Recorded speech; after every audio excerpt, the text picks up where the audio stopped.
السلام علیکم ورحمۃ اللہ۔ ترجمہ تفسیر القرآن الکریم، سبق نمبر 381،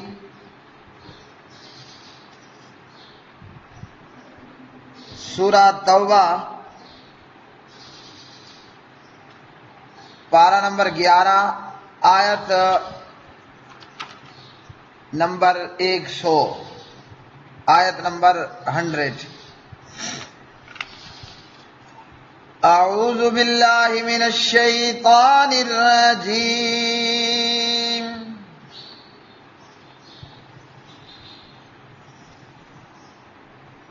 والسابقون الاولون من المہاجرین والأنصار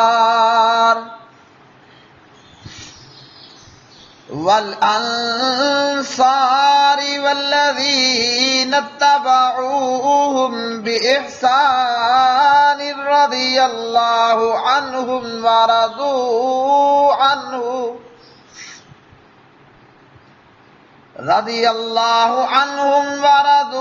عنه وأعد لهم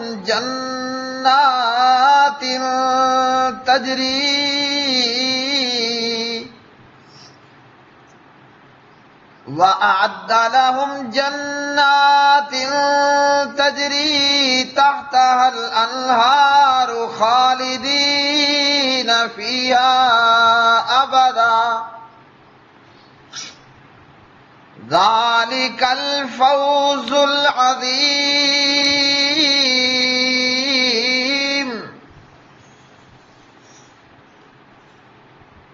اور مہاجرین اور انصار میں سے سبقت کرنے والے سب سے پہلے لوگ اور وہ لوگ جو نیکی کے ساتھ ان کے پیچھے آئے،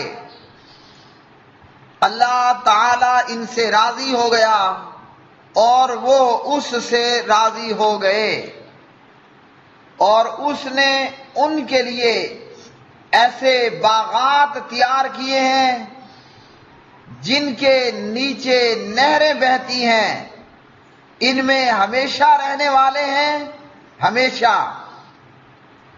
یہی بہت بڑی کامیابی ہے۔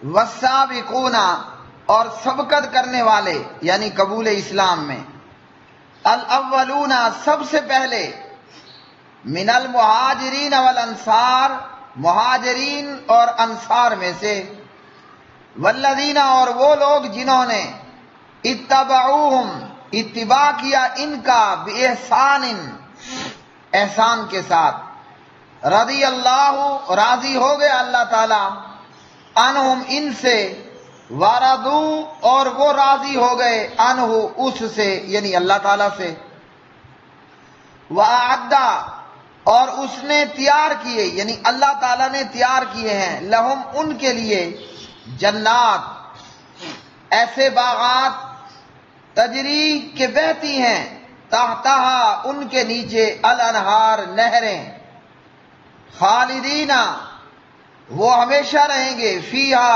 ان میں، ابداً، ہمیشہ، ذالک، یہ ہے، الفوز، کامیابی، العظیم، بہت بڑی۔ پیارے بھائیوں اور میری بہنوں، آج کے اس سبق میں اللہ رب العالمین نے صحابہ کرام رضوان اللہ علیہم اجمعین کو اپنی رضامندی کا اور ہمیشہ کی جنتوں کا سرٹیفکیٹ دیا ہے، ڈگری دی ہے۔ اور آج کے اس سبق میں تھوڑی دیر پہلے کیے گئے سوال، ام عائشہ کا سوال بھی ساتھ میں ایڈ ہو جائے گا، جنگ جمل اور جنگ صفین کے حوالے سے، کہ جنگ جمل اور جنگ صفین، اس حوالے سے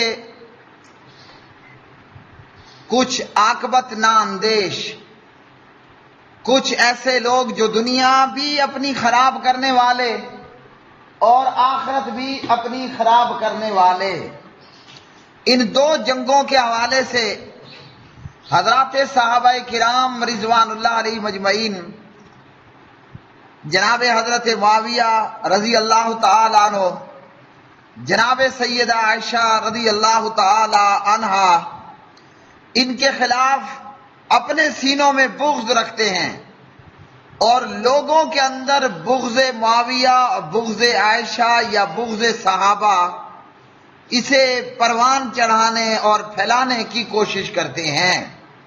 تو قرآن مجید کی ایک آیت نے ایسے تمام لوگوں کا رد کر دیا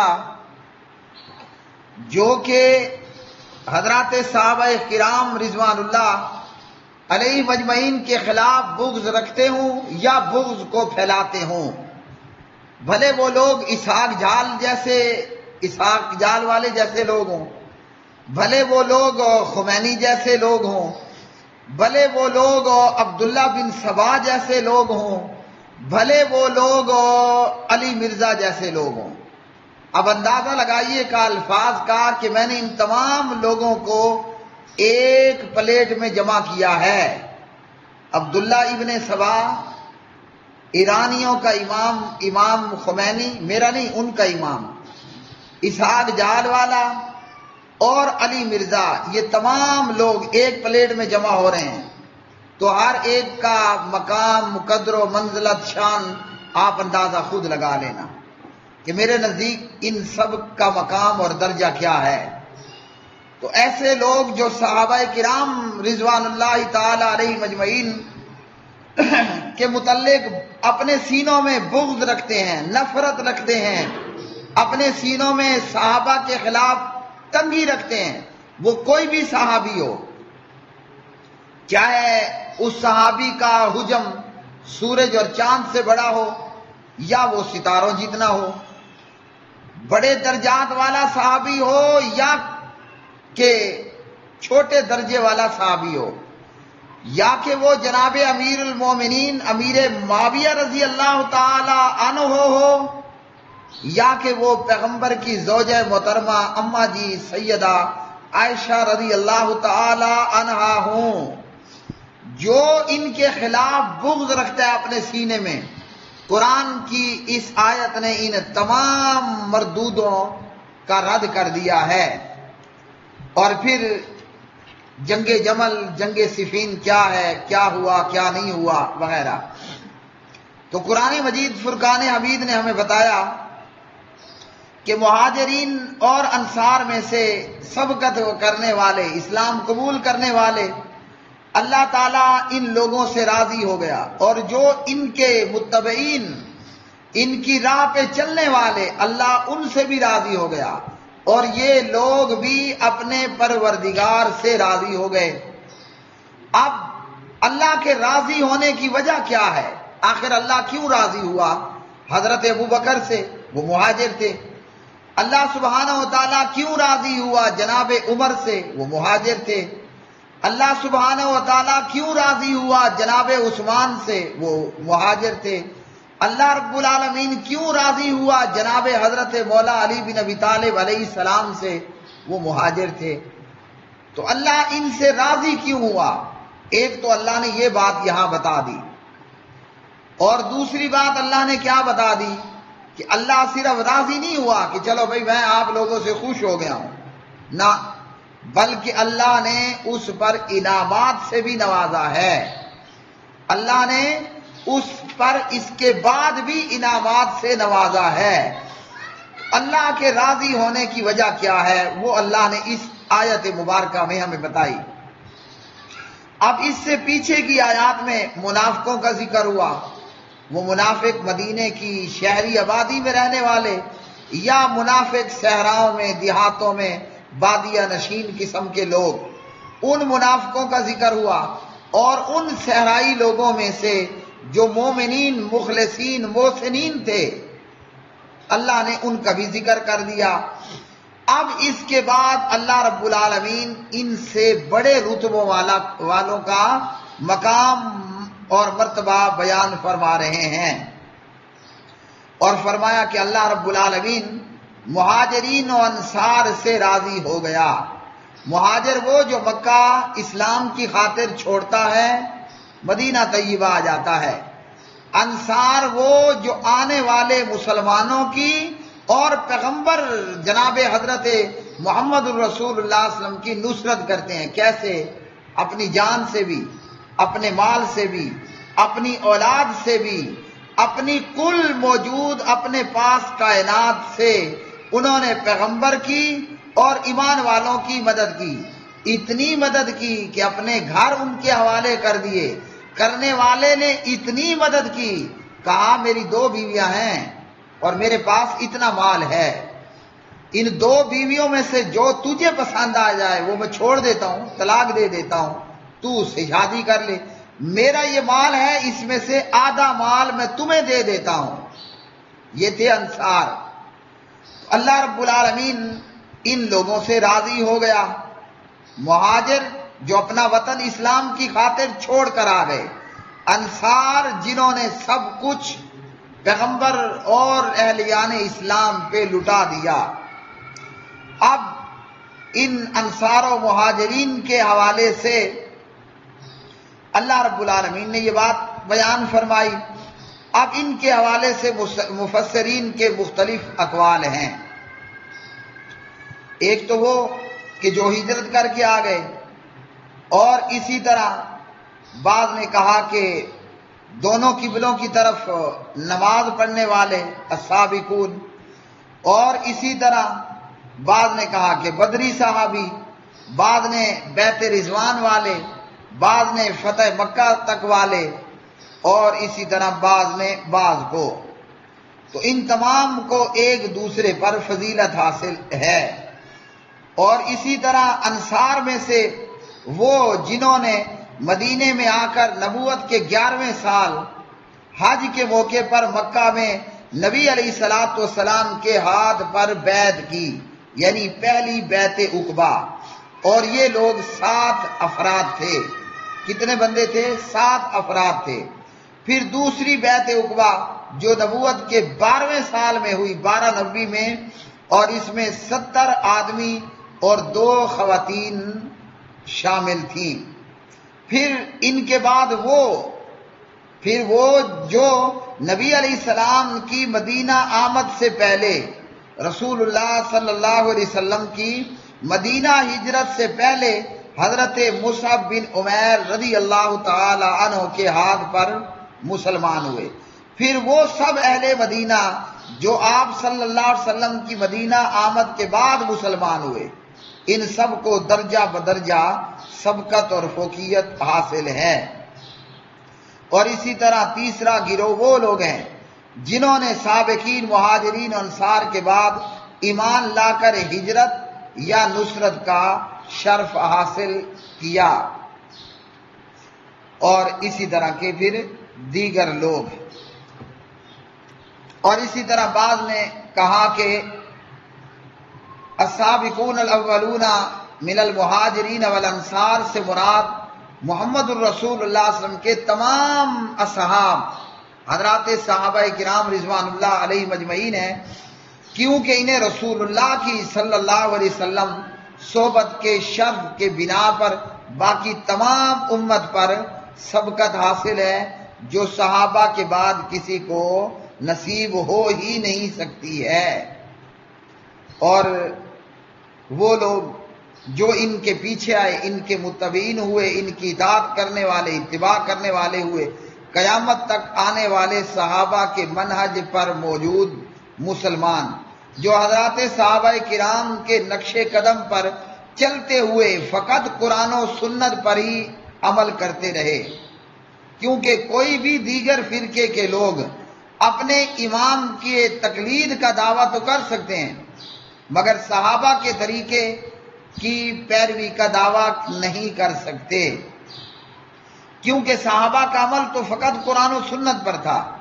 اس وقت میں کوئی فرقہ واریت نہیں تھی، بلکہ جن کے نام پر فرقے کریٹ کیے گئے، جن کے نام پر فرقوں کی بنیاد رکھی گئی، وہ امام خود بذات خود موجود نہ تھے۔ میری مراد امام ابو حنیفہ رحمۃ اللہ علیہ، امام مالک بن انس رحمۃ اللہ علیہ، امام محمد بن ادریس امام شافعی رحمۃ اللہ علیہ اور امام احمد بن حنبل رحمۃ اللہ علیہ. تو نہ تو صحابہ کے دور میں فرقے تھے، اور جن کے نام پر فرقے بنائے گئے وہ خود بھی موجود نہیں تھے. کہ ائمہ اربعہ میں پہلے امام وہ جناب امام ابو حنیفہ رحمۃ اللہ علیہ ہیں کہ جن کی پیدائش 80 ہجری میں ہے. اور اسی طرح آپ کے بعد تابعین اور تابعین کے بعد قیامت تک آنے والے وہ لوگ جو صحابہ کے منہج پر رہیں گے اور انہی کے نقش قدم پر عمل پیرا ہوتے رہیں گے. ہاں، ان صحابہ کے متبعین میں اتباع کرنے والوں میں تابعین بدرجہ اولا شامل ہیں، بدرجہ اولا تابعین شامل ہیں، اور آنے والے تمام وہ کلمہ پڑھنے والے جو صحابہ ہی کے منہج پر رہیں گے. تو اللہ رب العالمین نے ان کے تعلق سے فرمایا کہ اللہ ان سے راضی ہو گیا اور وہ اپنے پروردگار سے راضی ہوئے. تو راضی ہونے کی وجہ کیا ہے؟ وہ وجہ اللہ رب العالمین نے بیان فرمائی کہ مہاجرین و انصار میں سے سبقت لے جانے والے لوگ، تو اللہ نے اپنی رضا یہ بھی بتا دی اور جنتوں کے وعدے بھی بیان کر دیے. وجہ تھی ہجرت اور نصرت، ہجرت اور نصرت. اور یہ دونوں چیزیں صحابہ سے کوئی کبھی بھی نہیں چھین سکتا. یعنی وہ مہاجر ہوئے تو انہوں نے ہجرت کی، اب اس کا ریورس کوئی نہیں ہے. وہ انصار ہوئے، انہوں نے نصرت کی، اس کا بھی کوئی ریورس نہیں کر سکتا. جس نے نصرت کی وہ انصاری ہو گیا، جس نے ہجرت کی وہ مہاجر ہو گیا. اور یہ نصرت کا اور ہجرت کا اعزاز ان سے کوئی بھی نہیں چھین سکتا. اور انہی دو چیزوں پر، ہجرت اور نصرت، آپ کو بتا دیا ہجرت کیا ہے، نصرت کیا ہے.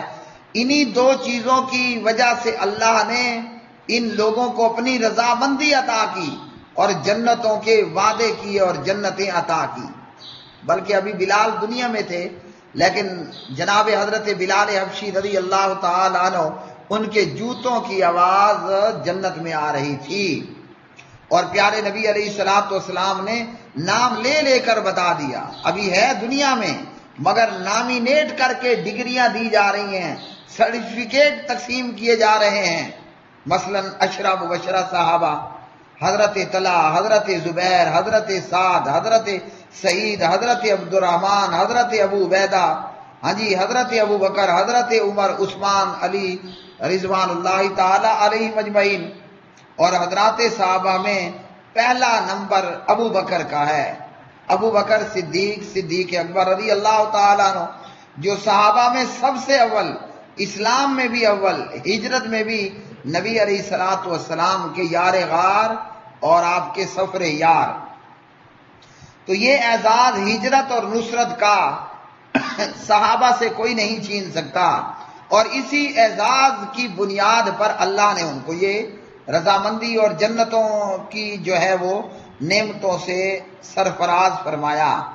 اب جب ہجرت اور نصرت نہیں چھینی جا سکتی، ہم ابو بکر سے اس کی ہجرت نہیں چھین سکتے، ہم عبد الرحمن سے اس کی نصرت نہیں چھین سکتے نا.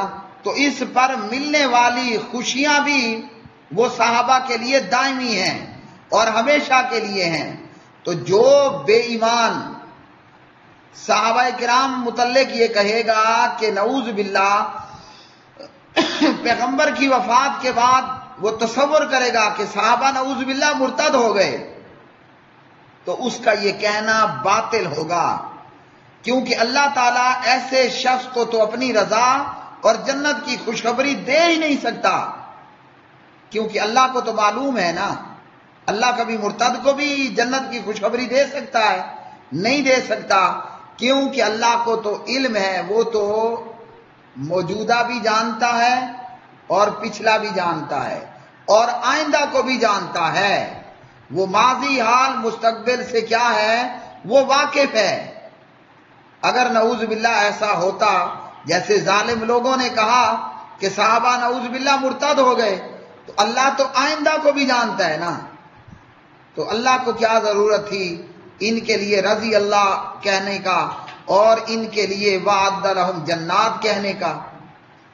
اللہ رب العالمین ایسے لوگوں کو تو جنت کی خوشخبری دے ہی نہیں سکتا کہ اللہ کو پہلے معلوم ہے کہ یہ مرتد ہو جائے گا، یا یہ ظالم یہ کہیں کہ نعوذ باللہ اللہ کو معلوم نہیں تھا کہ یہ مرتد ہو جائیں گے، یا تو پھر اللہ پر الزام لگا دیں کہ اللہ کو معلوم نہیں تھا کہ یہ مرتد ہو جائیں گے۔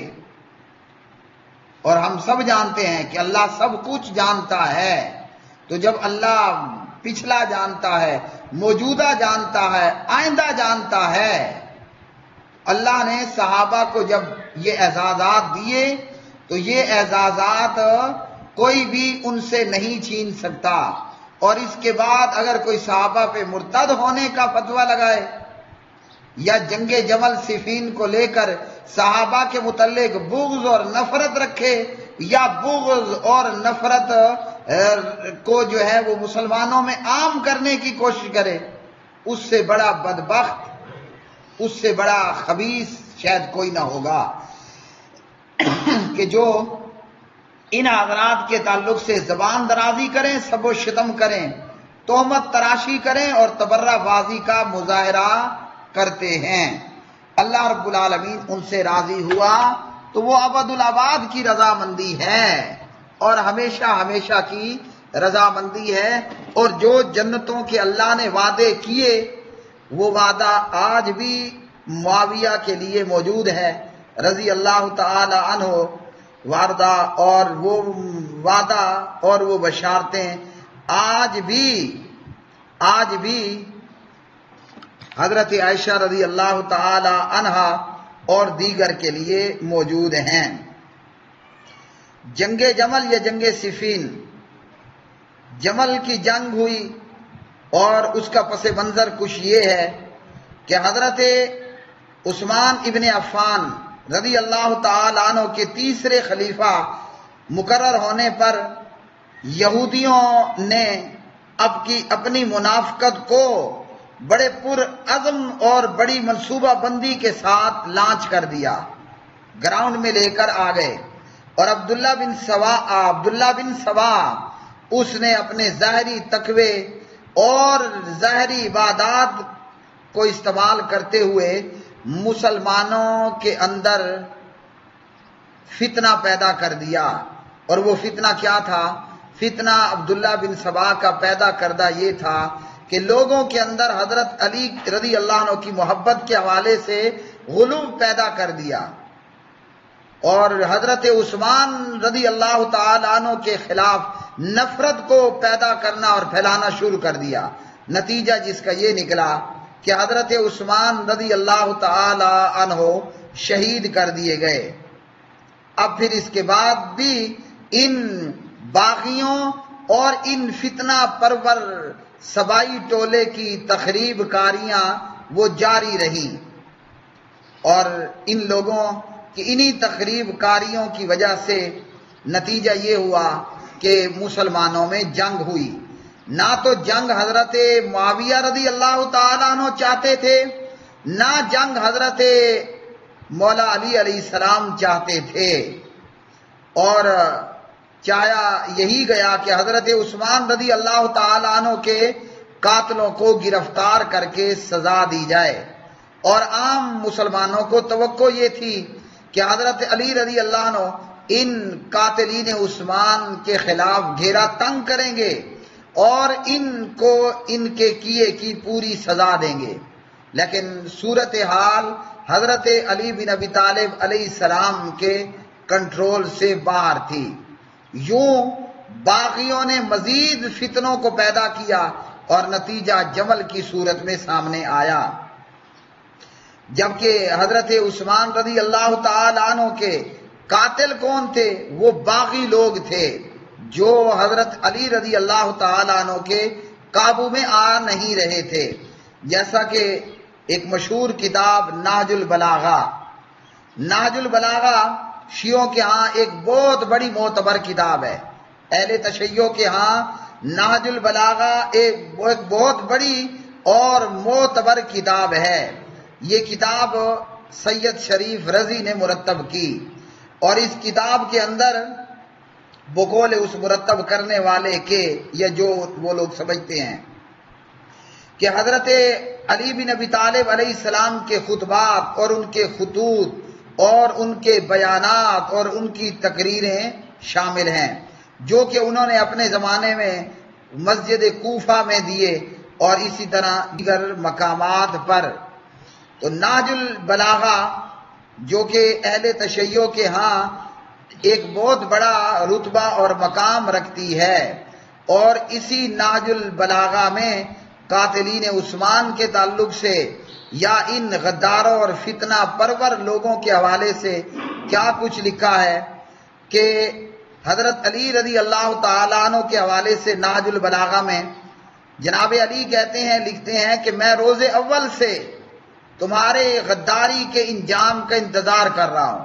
یہ حضرت علی باغیوں کو مخاطب ہیں، اور تمہیں فریب خوردہ لوگوں کے انداز سے پہچان رہا ہوں کہ بڑے 2 نمبر 2 رنگی لوگ ہو، اور جناب علی کہتے ہیں کہ تم اس قابل نہیں ہو کہ تمہیں لکڑی کے پیالے پر امین بنایا جائے، یہاں بھی تم 2 رنگی کر جاؤ گے۔ اور اسی طرح کہا کہ تم بڑے ہی ذلیل اور گھٹیا قسم کے لوگ ہو، اور اسی طرح دیگر بہت ساری باتیں۔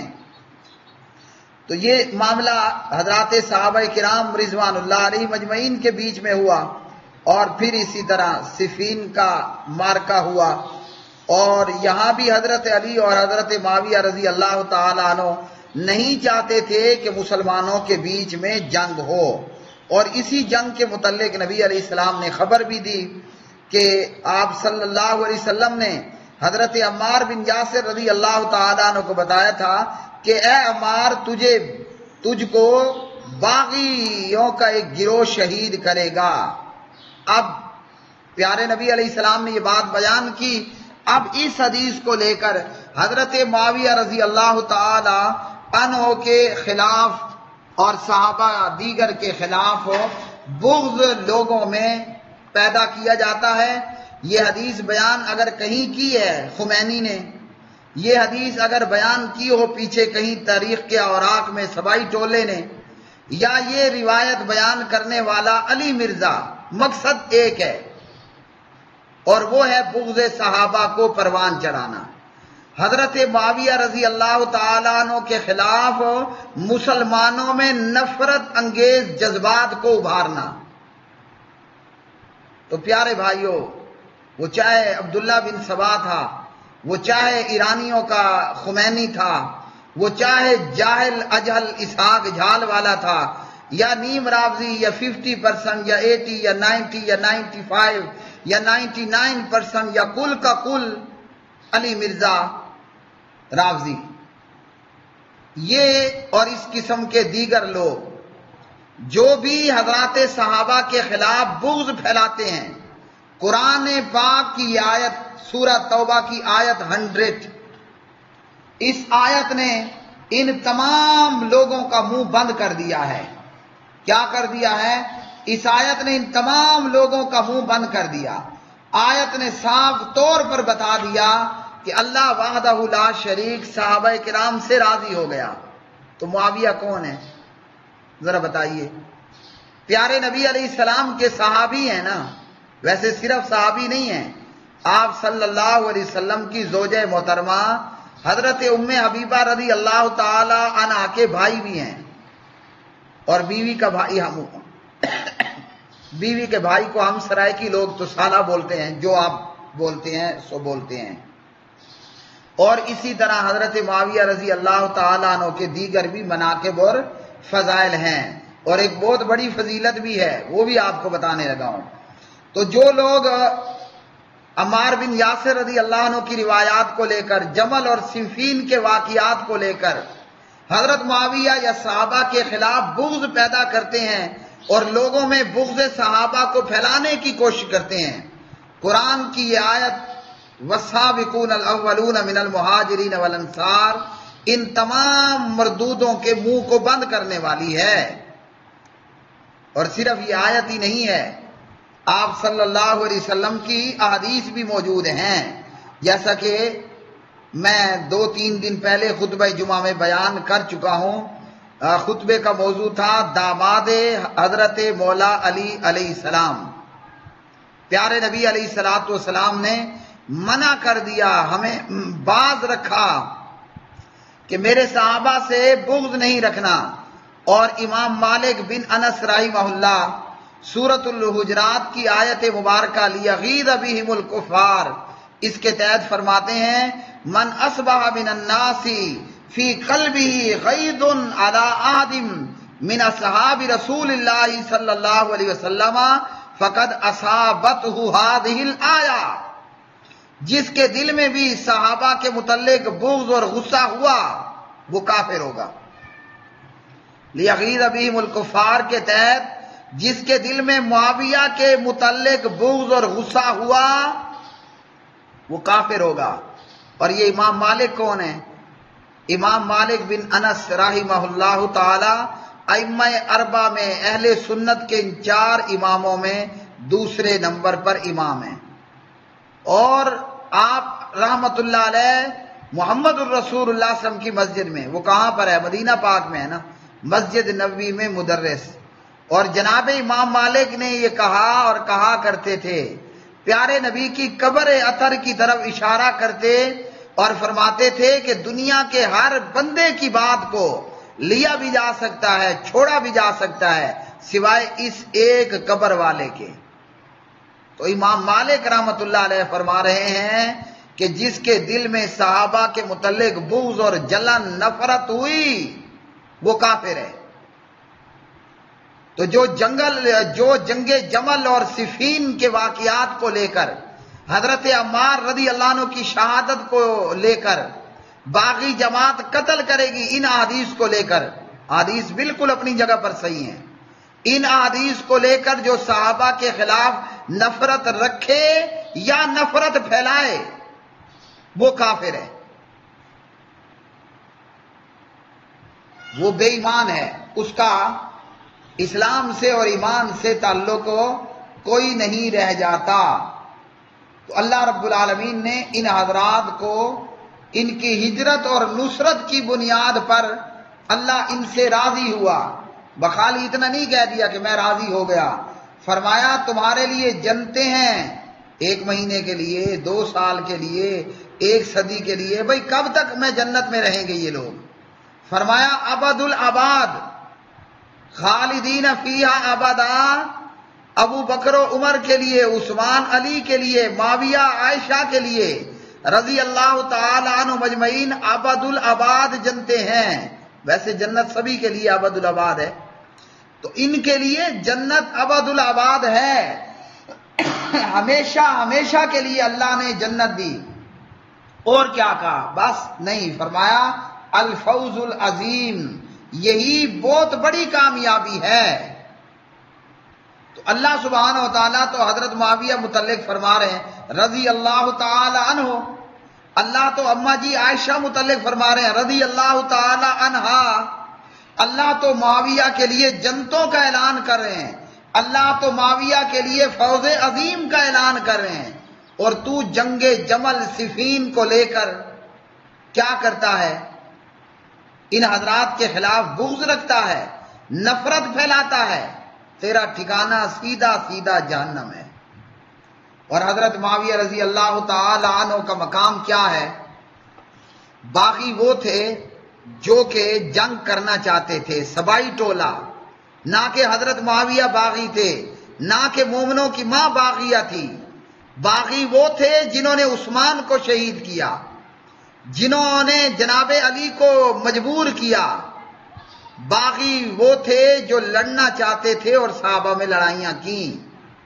حضرت معاویہ اگر باغی ہوتے، شیر باپ کا بیٹا ہے، حیدر کرار، حضرت علی علیہ السلام کا بیٹا، کیا وہ نعوذ باللہ بزدل ہو سکتا ہے؟ ایسا سوچنا بھی باطل ہے۔ باپ شیر ہے تو بیٹا بھی شیر ہے نا۔ حضرت معاویہ رضی اللہ تعالی عنہ نعوذ باللہ اگر باغی ہوتے، حضرت حسن ابن علی ابن ابی طالب علیہ السلام حضرت معاویہ رضی اللہ تعالی عنہ کے حق میں دستبردار ہوتے ہیں اور ان کی خلافت و حکومت کو تسلیم کر لیتے ہیں، جس سے پتہ چلا کہ باغی حضرت معاویہ نہیں تھے، باغی وہ فتنہ پرور گروہ تھا کہ جو کہ عثمان رضی اللہ عنہ کے قاتل تھے۔ اور جناب حضرت حسن بن علی رضی اللہ عنہ کے متعلق عمار بن یاسر کی شہادت کی روایت تو بیان کی جاتی ہے، مگر یہ نہیں بیان کی جاتی کہ پیارے نبی نے اپنے پیارے نواسے جناب حضرت مولا حسن بن علی علیہ السلام متعلق فرمایا، میرا یہ نواسا دو مسلمانوں کے بیچ میں صلح کا باعث ہوگا، او کما قال علیہ السلام۔ اور حضرت حسن نے حضرت معاویہ کے ہاتھ پر بیعت کر لی، ان کی حکومت، ان کی خلافت کو تسلیم کر لیا۔ تو باغیوں کی تو گردن کاٹی جاتی ہے، جیسے حضرت علی نے سزائیں دی، باغیوں کو حکومت نہیں دی جاتی، نہ باغیوں کے ہاتھ میں بیعت ہوتی ہے، نہ باغیوں کے آگے سر تسلیم خم کیا جاتا ہے۔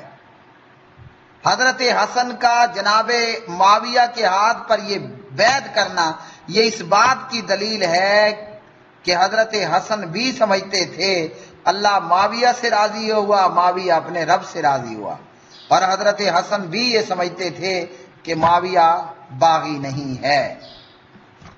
اللہ وحدہ لا شریک سے میں دعا کرتا ہوں کہ اللہ رب العالمین ہمیں صحابہ کے گیت گانے والا بنائے، اور یہ گیت گاتے گاتے گاتے جب ہمارا دنیا سے دی اینڈ ہو تو صحابہ کے گیت گانے کی جرم میں علامہ شہید کی طرح ہم تمغے پہن کر جائیں۔ وآخر دعوانا ان الحمدللہ رب العالمین۔